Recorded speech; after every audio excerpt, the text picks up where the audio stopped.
Yes, sir. We are live on YouTube as well as on Zoom. Good morning, participants. Welcome to the live session of the course, Art and Science of Marketing from Basics to Breakthroughs. Our course instructor, Dr. Ashutosh Mohan, sir, is here with us, along with our teaching assistant, Ms. Sakshi Diman. Mm, So we request all the students to join in and clear all your doubts. Thank you. Over to you, sir.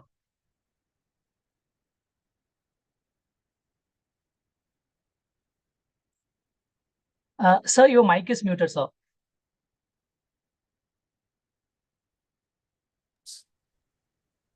Good noon, Murliji. Thanks for organizing this session for clearing the doubts of the student.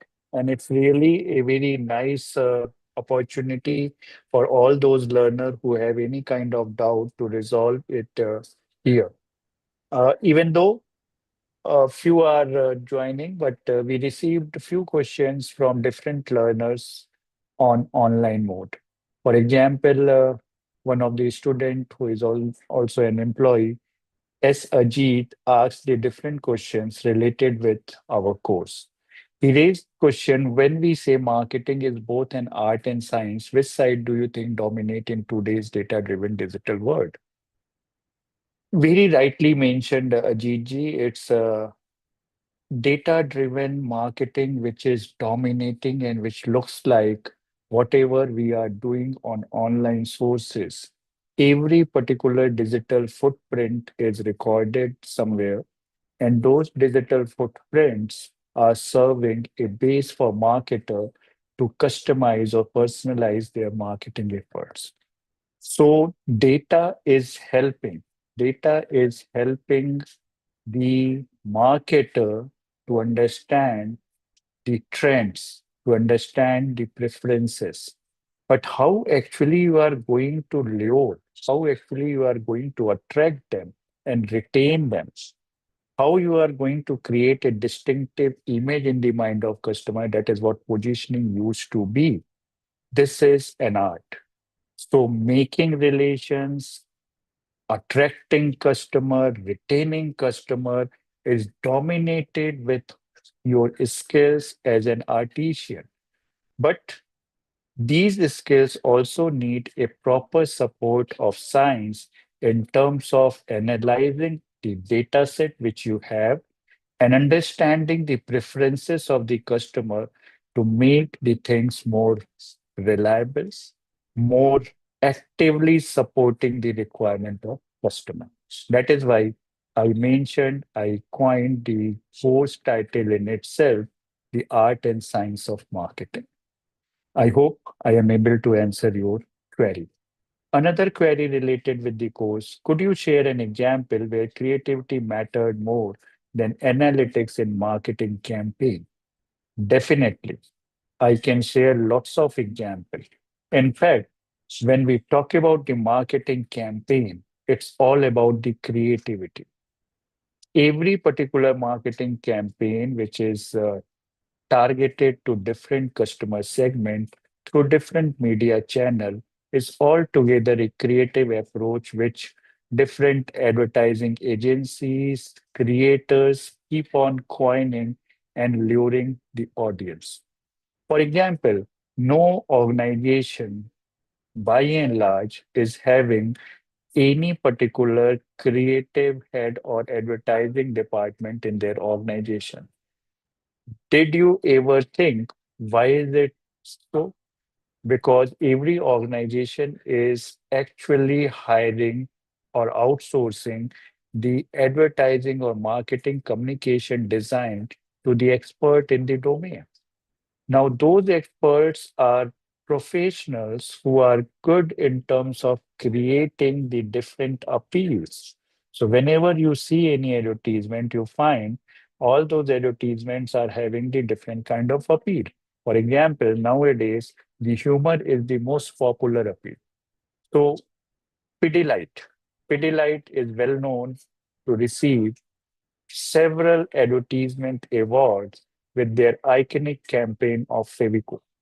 So some of those campaign, if you remember, the Fevicol advertisement, where no single word is uttered, even no single brand name is mentioned throughout the campaign, but at the end, the simple Fevicol tagline is there, and that ad in itself good enough to promote the Fevicol. I hope you remember one particular ad of Fevicol where one bus full of passengers inside as well outside, people are simply hanging with window, the roof, everywhere. People or passengers are crowding the entire bus. And at the end of bus, the bus is moving on a road, and end of the bus, it's a simple writing on the bus, Fevico. Such a good representation of creativity, which is basically making an impact. But again, I need to say analytics can't be ignored. But creativity is basic element which serves a end or which serves a means rather to say to achieve the end for creating a distinction because market is very fiercely competitive market. Next question is how can brands reposition themselves without losing their existing loyal customer? That's a very tricky question. Now, if we remember, we discussed the product line extension decisions. Now, if you talk about the product line extension decisions, there are two possibilities, or rather to say three possibilities. You can stretch line upward, you can stretch line downward, and you can stretch line both ways. So if you are stretching the line downward, it means presently you are serving to a class customer, then you are going to serve or you will serve to a mass customer. What will you find? You will find your mass product is somehow getting popular, then class customers will have hesitation to go for their natural choice. And that is what the concept of product cannibalization is there. So mass product will definitely eat up all those class customer. The vice versa may also be true. You are serving to a mass and then trying to enter into a class segment. But in this case, the class segment, if you are approaching and you are getting success in class segment, your reputation is going to be enhanced. So might be you are not losing the customer, but you may gain the customers altogether.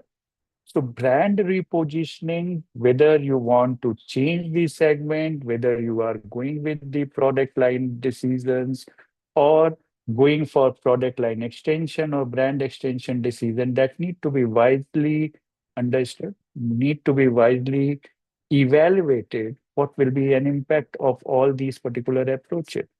So there are chances in certain cases where loyal customers are feeling bad if you are moving from class to mass, but in the same time, if you are moving from mass to class, the loyalty may enhance. This is related with product line extension. Now think about the brand extension. If you are extending the brand, say in dissimilar kind of product, and there is no as such association between the different brands, then what will you find? So if anything is going wrong with any of the product line, it will hamper the prospect of other product line with the same brand name. So brand name extension or brand extension decision also need to be evaluated wisely, then only it need to be formulated, it need to be extended. Otherwise, the chances of losing loyal customer with brand repositioning is possible. If you are simply talking about brand repositioning, take an example. When Johnson and Johnson is saying, by and large, the brand Johnson and Johnson is having positioning for the baby products. But if Johnson and Johnson is saying, it's not only for baby, mothers are also good to go for this kind of product. So you are entering into a new segment. You are repositioning the product. It's not only the mothers are also good to go for. No problem. You are not losing the loyalty. Take the iconic example of Lux. Lux is considered to be a beauty bar of Bollywood beauties. Few years back, Shah Rukh Khan entered into a bathtub with five of the Bollywood beauties, where they try to reposition the brand. It's not only for one gender, It's good for both the genders. So there is no question of losing the customers, even if you are repositioning the product. So it all depends on the situation. It all depends on what kind of segment you are targeting and how you are approaching that particular segment. So it differs from situation to situation. Next question is related. In practice, how do marketers choose between differentiated and niche targeting strategy? I just want to clarify here the niche, the segment, the individual, or whatever the different levels of segmentation, all those level of segmentation, until unless we are talking about the mass market, every level of segmentation is talking in terms of differentiating their offering from one segment to other segment, or differentiating their offering from the competitors in the same segment in the minds of customer.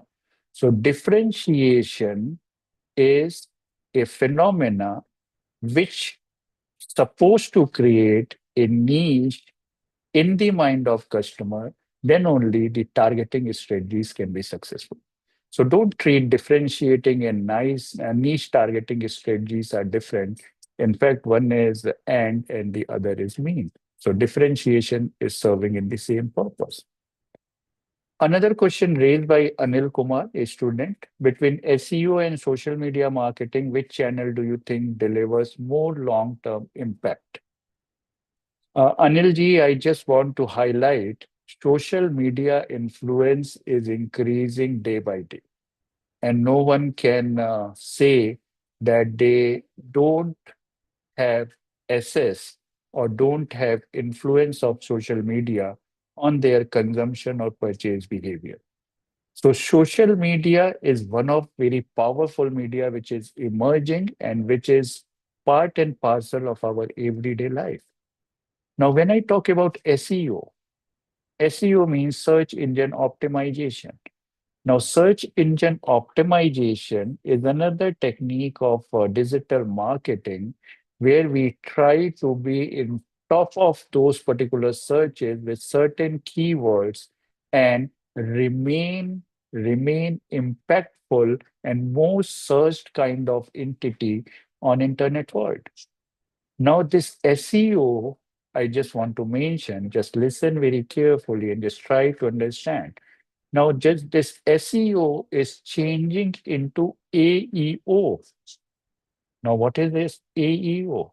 Search engine optimization is converting into artificial intelligence engine optimization. Now, what we are finding nowadays, the mass is more inclined to use the AI, and even the internet or the search engines are having the first option at the top of your search. They are giving the answer through AI. So how you are going to make yourself more prominent in artificial AI engine optimization? What are the different strategies, tactics, the keywords where you may relevant and you may be one of the most searched and recommended kind of entity even with different AI engines? That is very crucial.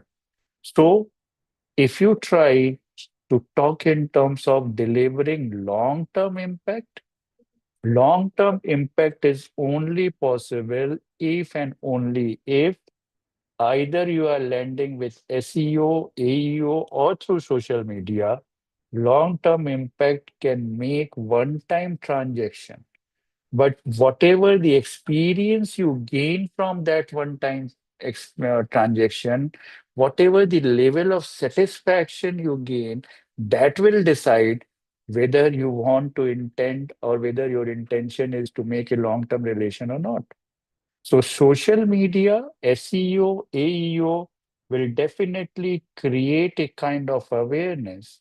They may be good in terms of inviting different kind of audience as per your target segment just to induce the uses of the product, but overall your marketing, mixed element, that is 4 P's of marketing or 7 P's in service marketing mix, that will have influence, that will have impact, and that will create an intention of the user to remain for long term or whether it is going to be one time short term transaction. I hope your query I tried to satisfy, and you might be having this experience as a customer with you also. We keep on trying the different products, different campaigns in our day-to-day use through social media, through SEO, with our searches, and evaluating the different option, might be reaching to the final choice set and purchase some of those product and service, evaluate with our own experience and decide whether those claims were good to go for next purchase or whether those claims were inflated and I don't want to purchase further. That's every one of us is having experience of like that. Thank you. Next question is related with Divya, a student again. How can companies measure customer lifetime value when customer behavior keeps changing rapidly? That is one of the biggest marketing challenge which companies are facing. And we have to have understand this particular challenge. Why is it so? Because options are increasing. The customers are becoming more knowledgeable. The offers are available throughout the globe. Now, if you have so much of choice set with your own knowledge base, and where there is no limit of no limits, no boundaries, you are free to opt from anywhere, then don't you think retaining a customer will be a real challenge for a marketer? Now, if it is a real challenge for a marketer, measuring customer lifetime value is a difficult task. I am not denying the fact.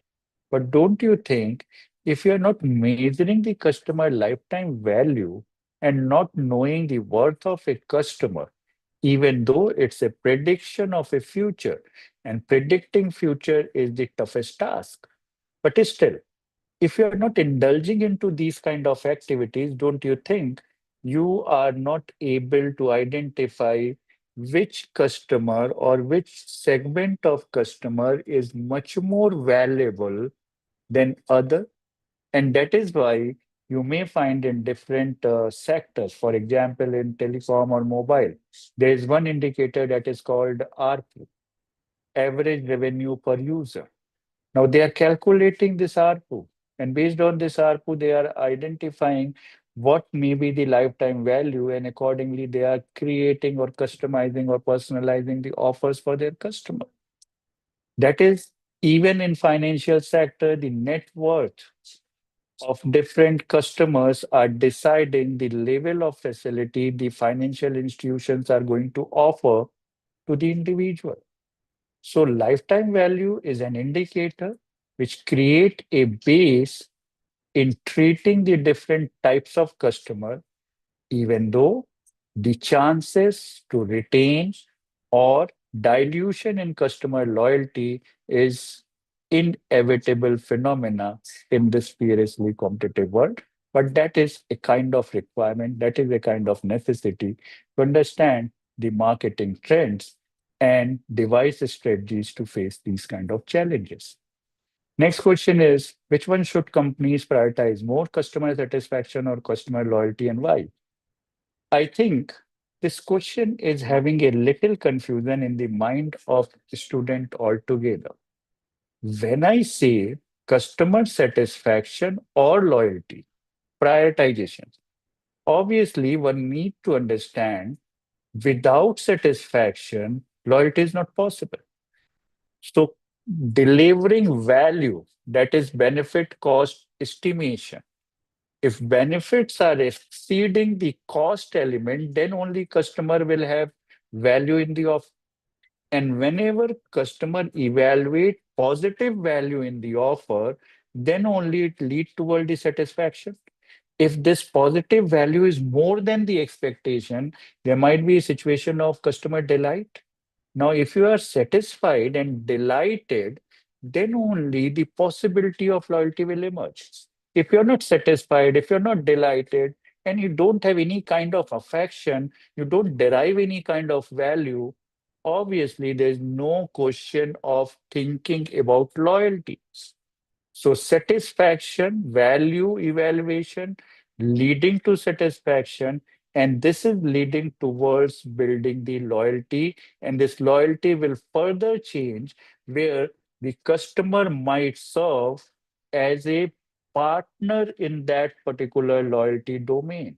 That is what we are talking. The customer need to be a partner, and customer need to understand how is it possible to make all those particular things in synchronized way, from delivering value to to deriving satisfaction, building loyalty, and ultimately creating customer as a partner. So there is no question of differentiation. I'm not able to see other question. My screen somehow changed. Yeah, now I got it. Another question is from Elson Thomas Verghese. And the question is, how can an efficient supply chain strengthen a brand's marketing promises like Amazon's fast delivery? A very contemporary kind of a question, a very contemporary kind of thinking. Now, when we are talking in terms of fast delivery, that's what we are witnessing. E-commerce is swiftly shifting towards Q-commerce. Now, everyone on e-commerce domain is talking about Q-commerce. Just see the level of patience nowadays the customers are having. They want instant gratification of anything. So they need anything they want to serve or they want to receive those elements within 10 minutes. So quick commerce, the fast delivery, whether it's Amazon, whether it's a Spencer, whether it's a Reliance, all are moving very swiftly and changing their e-commerce model into q-commerce, because we are witnessing the success of Blinkit, Jepto, Swiggy, Instamart, all these are leading the e-commerce domain and converting into q-commerce. Now the question is, what is the role of supply chain or efficient supply chain? I just want to add one more term in this question. We need to identify whether we need to have efficient supply chain or we need to have a responsive supply chain, because efficient supply chain and responsive supply chain are again two different entities. Efficient supply chain talks about all those factors which makes the operation more profitable. Responsive supply chain talks about all those factors which makes the customer satisfaction to multiply or have a multiplier effect. That is a very crucial proposition. But remember, whatever these quick commerce companies or fast delivery tags we are having on e-commerce domain, it's possible only if we are having a very efficient and responsive supply chain altogether. So it's a trade-off, but that is a very necessary trade-off.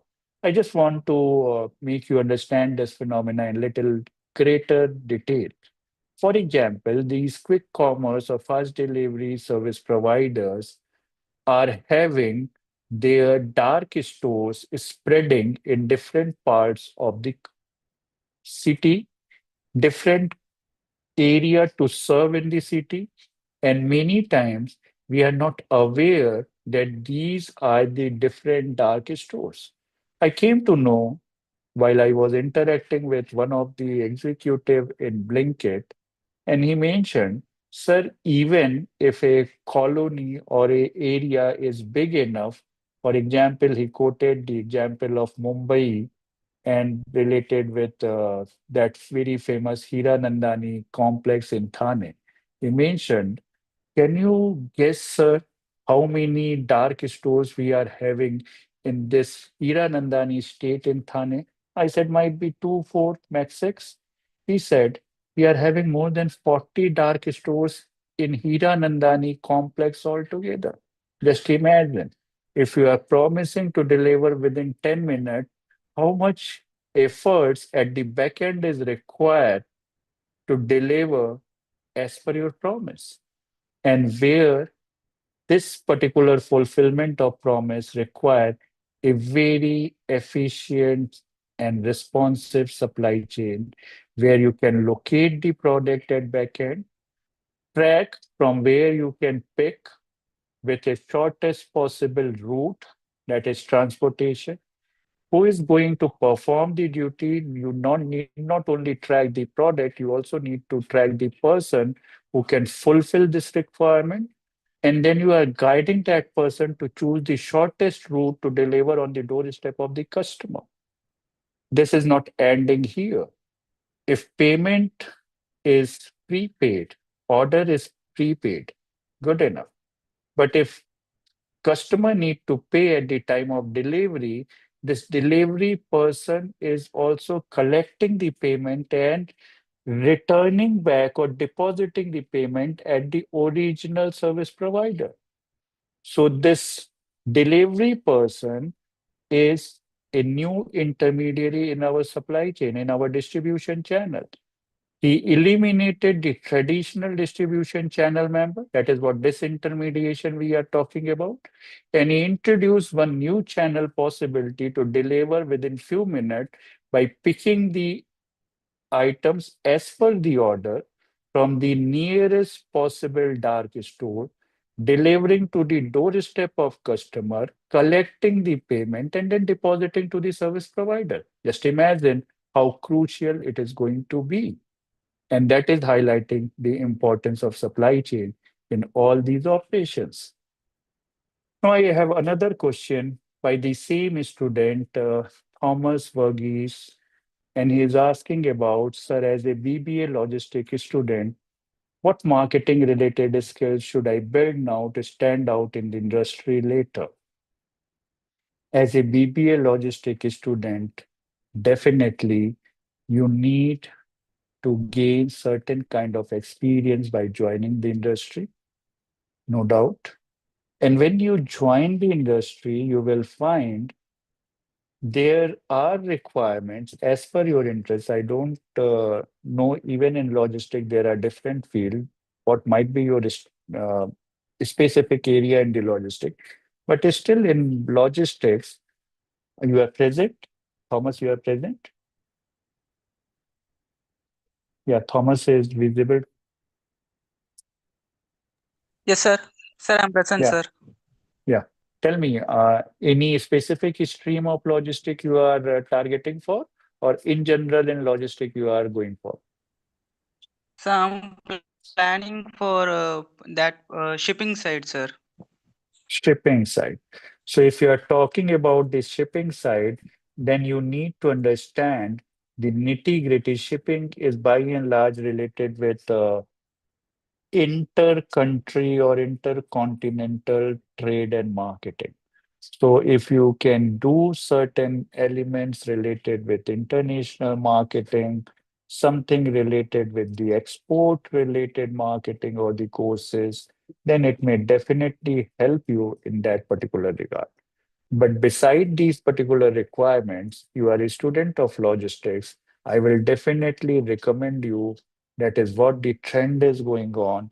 You do certain courses, not only in the analytics and logistics, but you can also do certain courses in terms of marketing analytics or certain kind of marketing research related courses, which will make you to understand the customer's sentiments, the customer psychology more precisely. Okay, Thank you very much, sir. Thank you, sir. thank you. Any other query? Any other participant who joined online Yes, want a to few ask? questions. Yes, a few questions are posted on the Zoom chat, sir. Okay, I just Are need you to able to view see it, it. sir? I'm just going through. The one Mr. Ashish Anand Tripathi has posted, sir.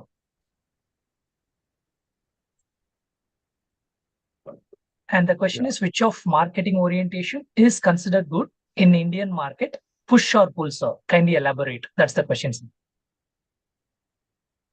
Marketing strategy considered good in Indian market. This is a kind of scenario where every company ideally wish to have a pull system, but very few companies are actually enjoying this pull system. Now, what's the difference between push and pull system that we need to understand? Pull system is a system where consumer is asking for the product to the intermediaries, and accordingly, intermediaries are asking the product from manufacturer or marketer to deliver it. Don't you think that is what every marketer is dreaming of? Don't you think every marketer is simply wishing to have this system where they need not to push the product to intermediaries, sell it, we are providing more and more margin. Now the customer is asking for the product, intermediary is searching for the product, and accordingly you are delivering the product to intermediary as per your terms and conditions. There is no as such pushing the product to the market. This is very ideal kind of situation. This is a very uh, rare situation, not to say rare, but limited situation with limited number of organization with limited number of products. So good or best situation is pull, but working with push is a necessity because market is very competitive. And if market is very competitive, we have to have push the product. And several times we are getting the possible sales only through effective pushing of the intermediaries and accordingly making it possible to be visible and create a differential image, at least for the first trials. And that is what push system used to be. Good enough, Ashish, if I am able to answer your query. Any Ashish, can you unmute yourself? Are you satisfied with the answer? Yeah, he has put a thumbs up, okay, sir. okay. Yeah. Any other query? I am Yes, finding one by more. 1 second, sir. Let me just check. Yes, sir. The same participant has posted. Kindly elaborate which marketing strategy is considered good in Indian market. In Indian market, we are witnessing push as a prominent one, but we need to work to create a pull system that all depend how beautifully we are able to create differential image in a fiercely competitive world. So recommended pull, but possible push. That's what the response is.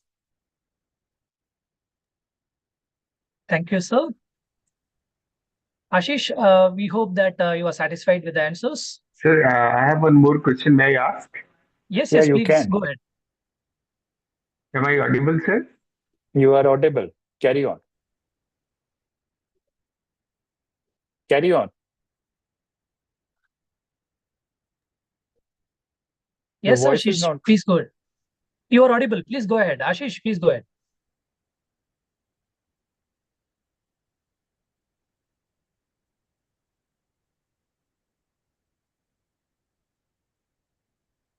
Ashish, you are muted.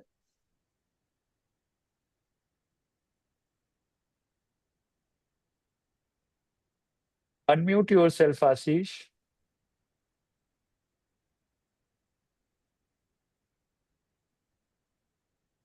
Ashish, or if you face any issues, you can post it on the Zoom chat also. Whatever is comfortable for you.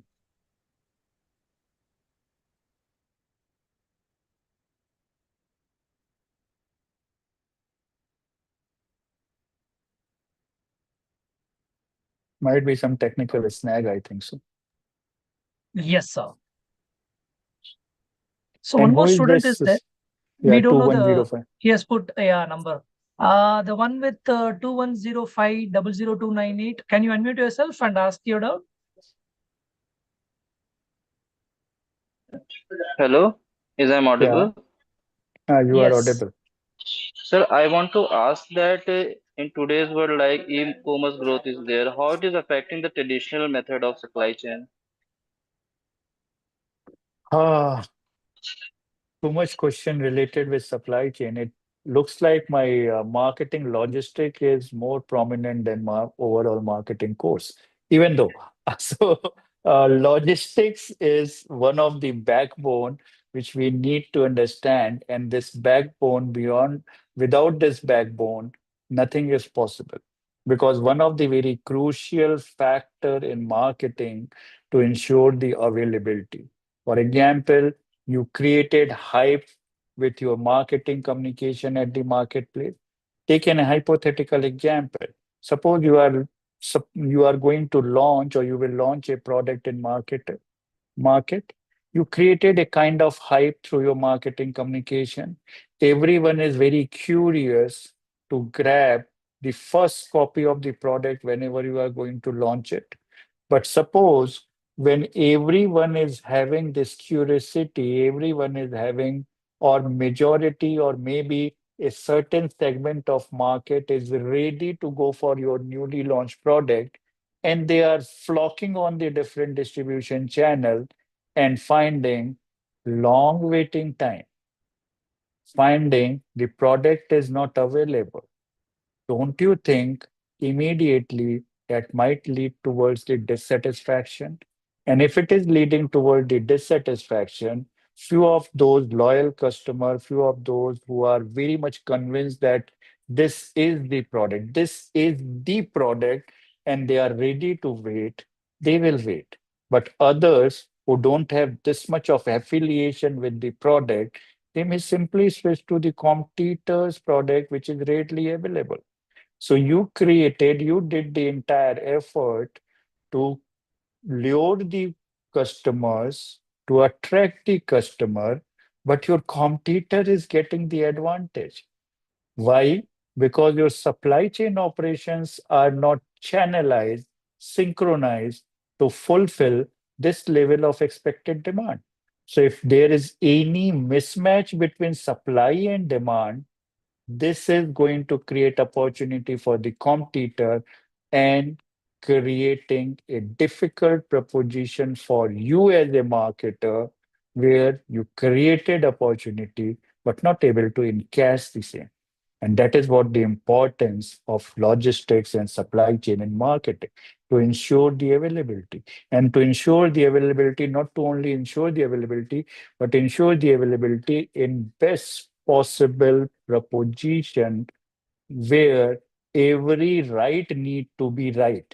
So right time, right place, right product, right person, every rights whichever you can think, that need to be rightly tighted in your operation to serve the customer. Is it fine? Yes, sir. Got it. Thank you. Participants, any other queries? Please feel free to ask, sir.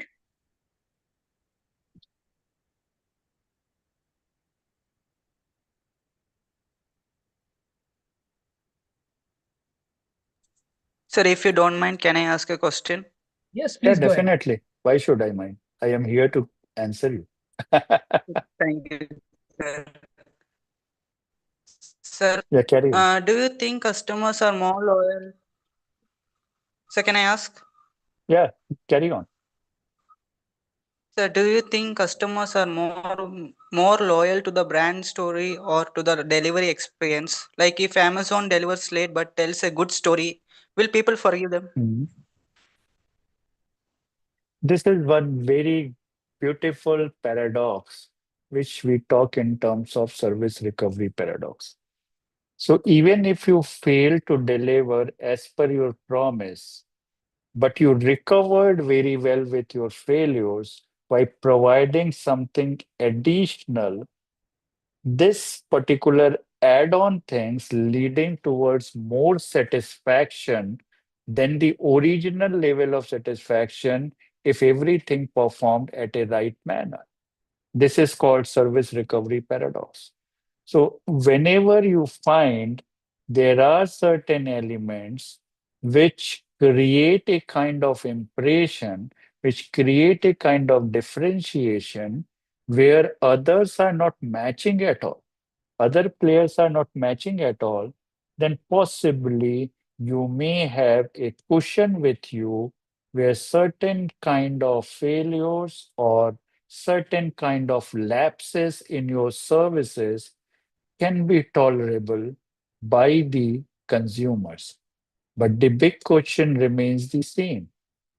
If you are capable to create that big differentiation as a marketer in your target segment mindset, then definitely you are bound to be a leader. And whatever you are think about, whatever you are asking about, that is related with one of the leaders where you took the example of Amazon. Now, still Amazon is leading the e-commerce, but they are facing a very stiff challenge from the Q-commerce. And they are bound to enter into this Q-commerce segment. And they started operationalizing this Q-commerce in Metro City. They started last month in the Mumbai and is spreading rapidly into different other cities. And this is what we need to understand for. Good enough, Thomas?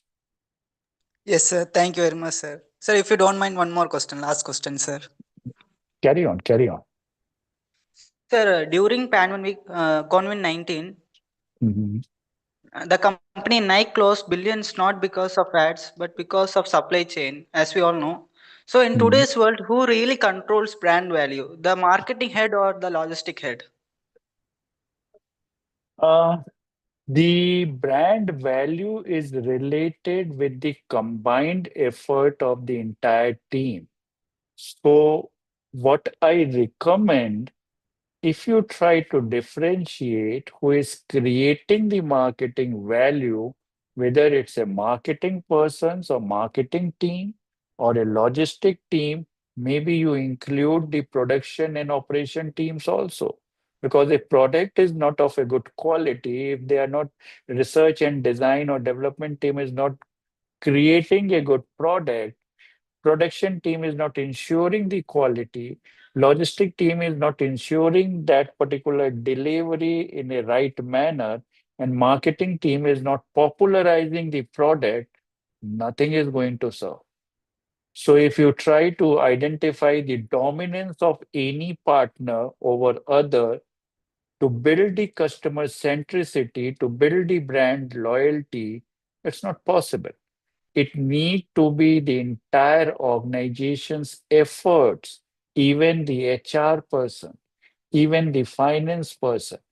Everyone need to understand there's only one way for organization to survive, and whatever the domain the employees are working across different expertise, customer centricity is the key. If anyone is forgetting this proposition, say finance people are simply concentrating on money and they are not identifying what is the importance of providing this money to ensure the customer centricity. If certain delays in the flow of money, don't you think that is interrupting the entire process of the organization? If HR people are not understanding how to infuse the right mindset in the organization, whether in the marketing, whether in the operation, whether in any other activity, don't you think that is somehow damaging the entire good planned program or good planned strategy implementation altogether? So customer centricity need to be at center. And if every domain is working for the same cause, no need to devise, no need to identify who is supreme. I hope you understand this phenomenon. Yes, sir, I understand, sir. Thank you very much, sir. Thanks a lot. Thanks a lot. Participants, any other doubts?